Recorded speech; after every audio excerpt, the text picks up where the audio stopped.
I stood at the doorway of my son's new house, the one I helped him afford. The laughter inside stopped when I walked in. His wife greeted me with a smile that didn't reach her eyes, and words that froze me in place. "Don't touch anything," she said. Just like that, as if I were a stranger. I nodded, pretending her arrogance didn't sting. But inside, something shifted. Every word she said after that, every proud glance she threw my way. I stored it quietly. You see, revenge doesn't always come in anger. Sometimes, it comes in silence. And that night, I decided she'd learn what not touching anything really costs. She thought she could humiliate me in my son's home, but I don't lose gracefully. I walked out smiling, and she didn't realize what I took until it was far too late. But before I continue, make sure you're subscribed to the Old Folks channel and let me know in the comments where you're watching from. We love to see how far our stories travel. The morning sun spilled gently through the curtains of my quiet home, lighting the dust that floated lazily in the air. My kettle whistled, echoing in the silence that had long become familiar. That's when I noticed the envelope, cream-colored, expensive, with my son's name printed neatly in gold letters. My hands trembled slightly as I opened it. Inside, a card announced, "Housewarming party, Saturday 6 p.m. For a moment, I stared at the words as if they belonged to someone else. My son. My boy. I hadn't seen him properly in months, not since his wedding. I pressed the card to my chest and whispered, "Maybe things are changing." But even as I said it, a quiet unease stirred inside me, like a faint storm gathering behind the warmth.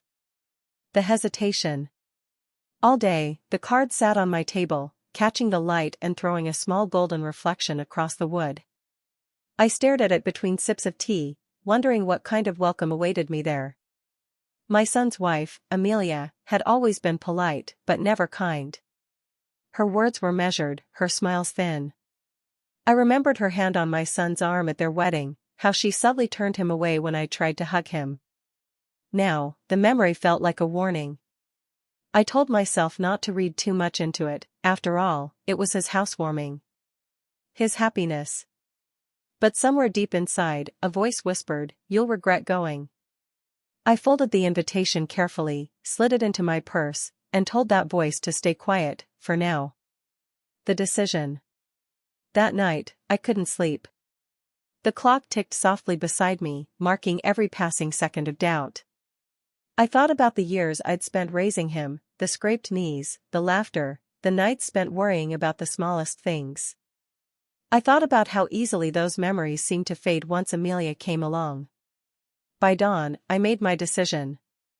I would go, not to please her, but to see my son. To remind him that his mother still existed. As I ironed my dress, smoothing the wrinkles that time and loneliness had pressed into it, I caught my reflection in the mirror. "You'll be graceful," I whispered to myself. "Even if they aren't." But in the stillness of that morning, I couldn't shake the feeling that something about this party would change everything. The road stretched endlessly beneath the fading evening light, golden fields turning to shadows as the sun dipped low. My small car hummed softly, the sound blending with the quiet rhythm of my nervous heartbeat. I had baked a small cake, lemon and vanilla, his favorite since childhood, and wrapped it carefully in a tin box. The smell filled the car, reminding me of birthdays long gone, of laughter echoing through a much smaller home. As I drove, I pictured his face when he saw me, maybe a little surprise, maybe even a smile. But then another thought crept in, what if Amelia didn't want me there? My fingers tightened on the steering wheel as I whispered, "He invited me." That's enough. Still, the sinking sun felt colder than it should have. The doorstep.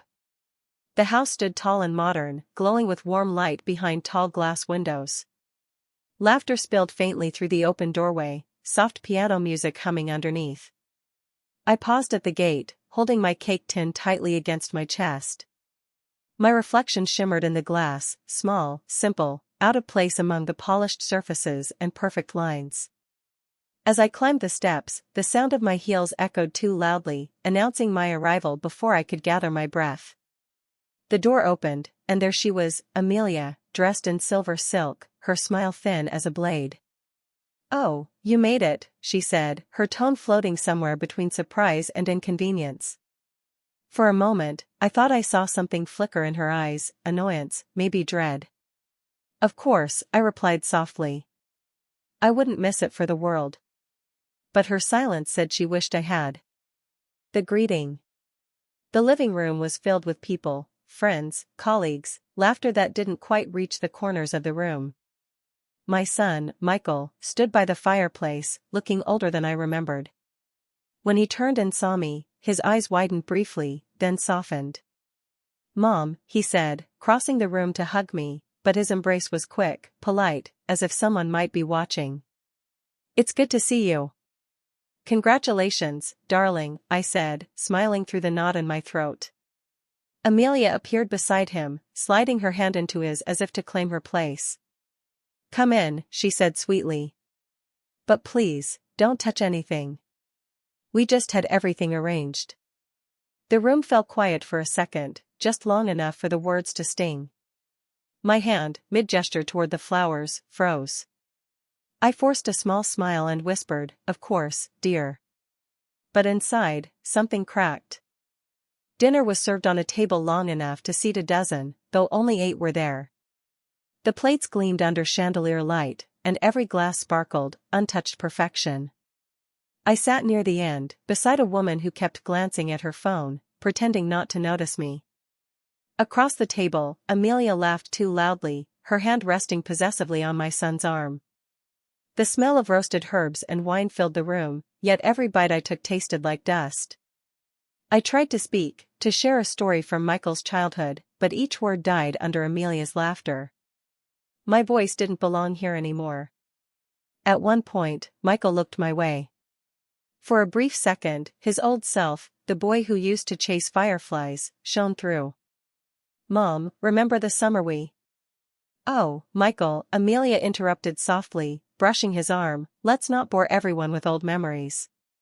Her tone was polite, but her eyes warned him. He fell silent. The guests exchanged glances, a few uneasy, others curious. I smiled faintly, hiding my pain behind that familiar grace I'd learned over decades. But under the table, my hands trembled. I began to wonder, what had she told him about me? The conversation turned to business, promotions, and vacations I wasn't part of. I sat quietly, my fork tracing slow circles on my plate. My mind replayed Amelia's words, don't touch anything. Not just the furniture, it seemed. Not the memories. Not my son. When dessert came, I excused myself to the bathroom, feeling eyes on my back. As I closed the door, I leaned against it, exhaling slowly. My reflection in the mirror didn't look weak.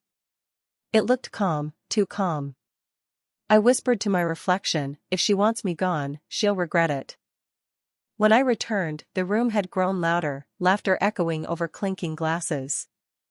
I lingered by the edge, unseen, watching Amelia whisper something to her friend. The woman's hand flew to her mouth, then both of them laughed. I caught a few words, crazy, control, old-fashioned. The blood in my veins went cold. I realized then, she'd poisoned them against me. My son's friends. Maybe even him.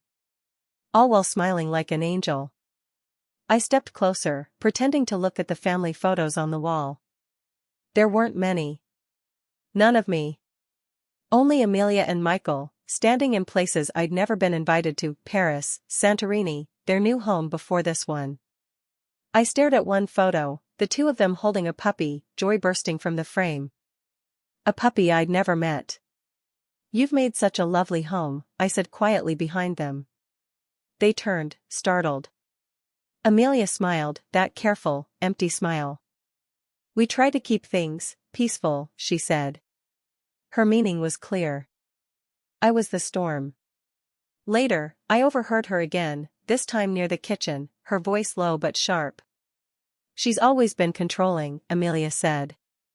Michael's too kind to see it. But she's difficult. You'll see. Each word sliced deeper than the last.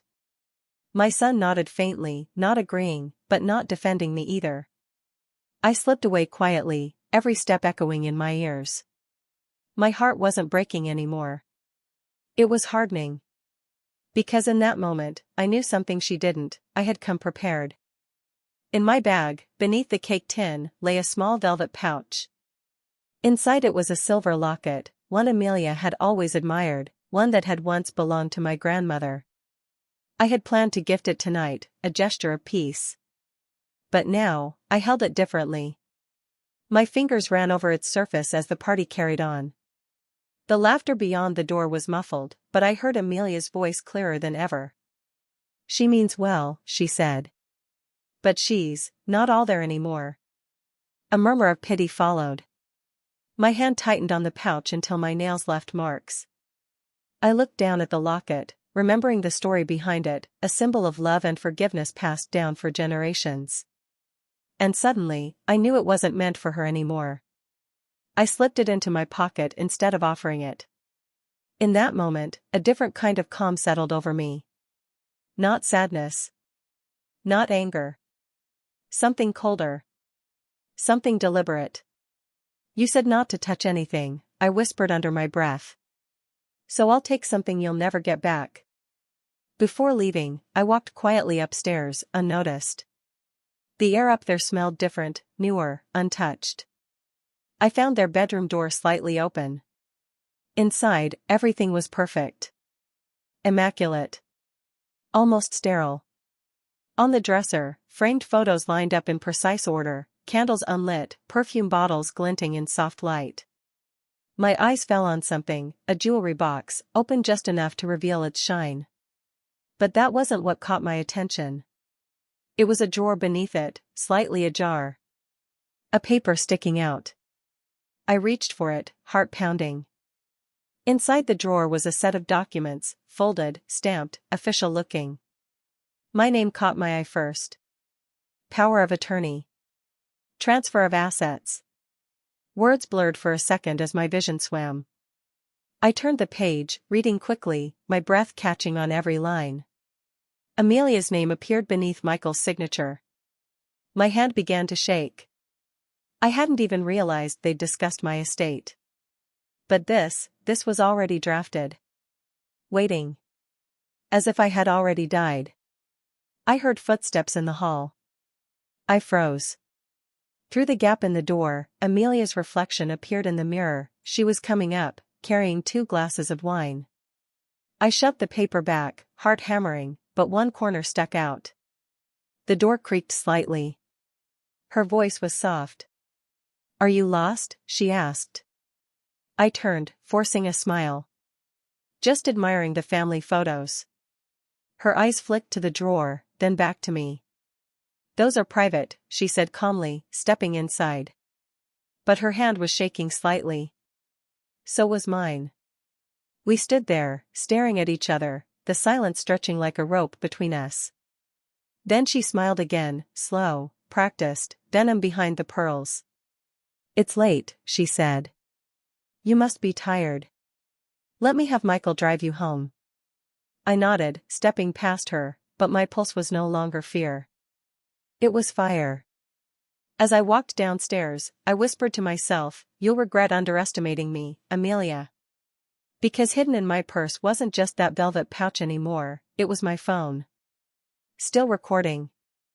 I left the house with a smile, waving politely at the guests as if nothing had happened. The night air felt different, heavier, but freeing. As I reached my car, I opened my phone and checked the recording. Amelia's voice came through, clear as crystal, every cruel word, every lie, every whispered manipulation. My heart beat slow and steady. I pressed play again, watching the waveform dance in the dark. This wasn't anger now. It was proof. The kind that doesn't need shouting, only timing. On the drive home, the headlights carved long lines across the empty road. My thoughts were calm, methodical. I remembered every insult, every snide look, every time she'd twisted my words. And then I remembered my son's face, confused, tired, caught between love and loyalty. He didn't see the web she'd spun around him. But soon, he would. My lips curved into a faint, quiet smile. Sometimes, truth doesn't need to be spoken loudly. It only needs to be played. When I reached home, I placed the recording on my desk and stared at the locket beside it. I turned it over, opened it, and tucked inside a tiny note, just one line: "Truth always finds its way home." Then I sealed it, ready for tomorrow. Outside, the rain began to fall, soft at first, then steady. I looked out the window, whispering, "Let her sleep peacefully tonight. Tomorrow, she'll wake to silence and fear." Morning came with a chill. I dressed slowly, neatly, as if for something sacred. I brewed tea, the sound of the kettle sharp in the quiet. Then I sent the file, the full recording, to Michael. No words, no explanations. Just truth. I imagined him sitting at the breakfast table, opening the message. Hearing her voice say, "She's crazy. She shouldn't even handle her own money." Hearing his wife's laughter follow. I didn't need to be there to see his face. I already knew. Hours passed. My phone buzzed, once, twice. Then silence. The clock ticked endlessly. I went about my day as if nothing had happened, watering plants, dusting shelves, humming an old tune. But beneath it all was a steady calm. I didn't want revenge. I wanted peace. And peace, I knew, sometimes required a storm. When the phone finally rang, I let it buzz until the fifth ring before answering. "Mom," Michael's voice cracked. "We need to talk." That night, he came alone. He stood at my door, face pale, eyes red. "I didn't know," he said softly. I didn't want to believe it. I touched his cheek gently, like I used to when he was a boy. "Now you do," I whispered. Behind his eyes, something broke, the illusion she'd built, the trust she'd stolen. He hugged me tightly, whispering, "I'm so sorry, Mom." And as I held him, I thought, sometimes truth doesn't destroy. Sometimes it cleanses. But for her, the storm was only beginning. The house looked different in daylight, too bright, too exposed. Amelia sat at the dining table, staring at her phone. The screen glowed cold against her skin. Her lipstick was half faded, her eyes red from sleeplessness. Michael hadn't come home the night before. The servants moved quietly, sensing something off in the air. On the table before her, a coffee cup sat untouched. Then her phone buzzed again. A message. She hesitated before opening it, a forwarded file. The recording. Her own voice filled the room, calm and cruel, echoing off marble walls. For a moment, she didn't breathe. Her reflection in the glass doors stared back at her, the perfect wife, now splintered. She replayed the words, each one stabbing deeper. The phrases she'd said so easily, "She's unstable, she doesn't belong here, Michael's better off without her," now sounded monstrous in the silence. Her fingers trembled. Outside, a gardener passed by, humming softly. The normalcy mocked her. She whispered, no, he wouldn't, but she knew he would. She knew Michael had heard. The phone slipped from her hand and hit the floor, still playing her laughter. When Michael returned home, the house was too quiet. Amelia rushed toward him, eyes wet, words tumbling. "She's lying," she twisted it, "you know how she is." But he didn't look at her. He just said, "I heard you." Something in his tone froze her mid-step. He walked past her, upstairs, leaving her alone in the echo of her own deceit. She stood there, trembling, surrounded by the faint ticking of the clock. Each second felt like a countdown. By evening, she packed a small bag. But as she reached for her passport, she noticed something on the dresser, the locket. Closed, shining softly in the dying light. Her breath caught. She opened it, and read the note inside, "Truth always finds its way home." The sky was painted in bruised colors, deep purple fading to gray. I sat by my window, the same teacup from yesterday growing cold beside me. Outside, the wind moved through the trees like whispered voices. My phone lay silent now, no more messages, no more questions. Just quiet. I watched the clouds drift, slow and heavy, and thought of Amelia. Somewhere, she was probably still trying to fix what couldn't be fixed, explaining, defending, unraveling. But truth, once released, doesn't go back into silence. It lingers, reshapes, and remembers.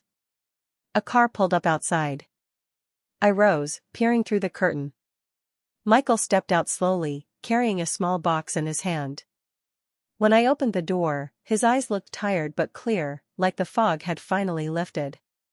He handed me the box. Inside was the locket. "She left this," he said quietly. "She's gone, Mom." Gone. The word carried no triumph, no relief. Just stillness. I closed the box and nodded, my throat tight. "Then let her find her own peace," I whispered. He stayed with me for a while, talking softly about small things, the kind we hadn't shared in years. It was as if the house itself exhaled. Later that night, when he had gone, I walked into the garden. The moon was bright, silvering every leaf, every shadow. I buried the locket beneath the old willow tree, pressing the earth gently with my hands.